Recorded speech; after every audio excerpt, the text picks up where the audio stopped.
Coach, Jen Hill, you can lead us off, followed by Graf, and then we'll open it up to the floor. Thanks. And Coach, how does knowing this defense slow down Bradley Beal tonight? He's obviously one of the top scorers in the league and can be very dangerous. Yeah, look, I don't know if you don't stop guys like Brad Beal. I think what you do is, you try to take away anything easy they can get, easy and uncontested. So you got to find them in transition. You try not to give up any cuts for layups. Don't foul them. Don't give them anything open and easy. And if they're making jump shots over people's hands, then it happens. I mean, I've had people get 50 against my teams and we still win. So, it's still a team game. And, as much as we need to do a good job on Beal, I don't think we're going to hold him to 10 points. I don't. Nobody really has this season. No. I also think while they move the ball a lot, fourth in assists, does that affect anything you do defensively tonight? No, not really. I mean, they do a very good job. Look, Scott Brooks has always been an outstanding coach in this league. And if you followed them last year, they were a great offensive team, one of the better ones in the league. So not really a surprise to see them doing that again this year. They got a lot of shooting, too. To get an assist, the ball has to go in the basket. So if you have guys that can shoot it, they're shooting, well, going into last night, they were shooting 38% from three. They dropped last night, had a bad night. But when you can shoot the ball, you're going to pile up some assists. Coach, how anxious are you guys just to get back on the floor, especially after what happened on Saturday night and then the game being postponed on Monday? How ready are they to play tonight? Well, we'll find out when they come out. I think they're pretty excited.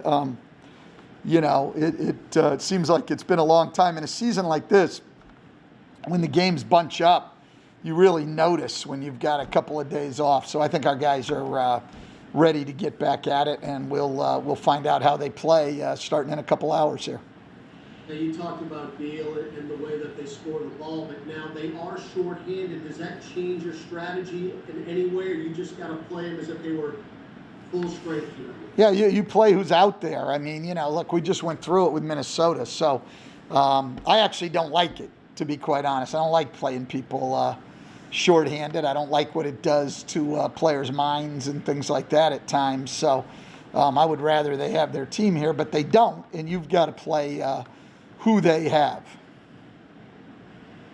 Stan, we talked to Josh, I think, 2 days ago, and he said one of the reasons why you guys maybe haven't been able to get out on the break as much as you'd like is that just haven't been getting stops lately. I was just wondering, how much are those two things related? I mean, they're totally related. There's teams in this league who try to run after makes, but listen, if you're going to be good in transition, you have to get stops. You're playing off your defense, and we haven't been able to do that for quite a while. So I think that's hurt us a great deal. What's up, Stan? This is Will from The Athletic. Seems like forever ago, but after that Minnesota game, we talked to Zion, and he said he feels like he needs to do a little bit more defensively to help you guys out. Is there anything specific you've talked to him about as far as what you want to see from him on the defensive end to improve?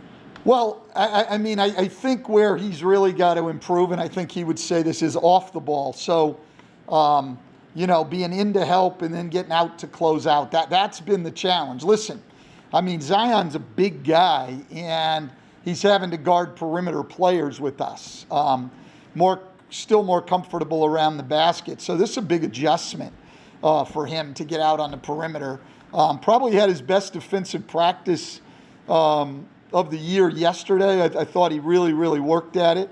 And as I said to him afterwards, one day isn't going to change everything, but if he puts together practices like that and makes that same effort in the game, he'll get there pretty quickly. I think it's a great statement that he even said that to you guys, that he put the onus on himself and he's taking responsibility at the defensive end. I like that. Hey Stan, it's Andrew from ESPN.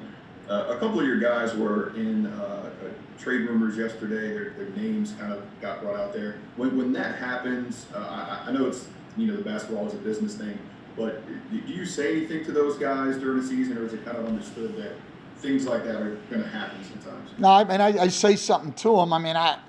I said something to both Lonzo and JJ this morning, spoke with them. Didn't find out about the Bled thing being out there until just a couple minutes ago.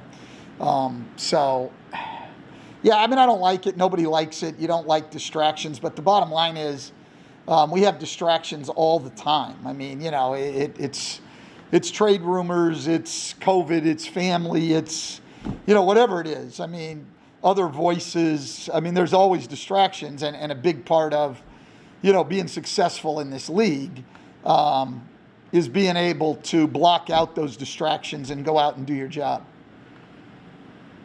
Hey, thank you very much, Coach. All right.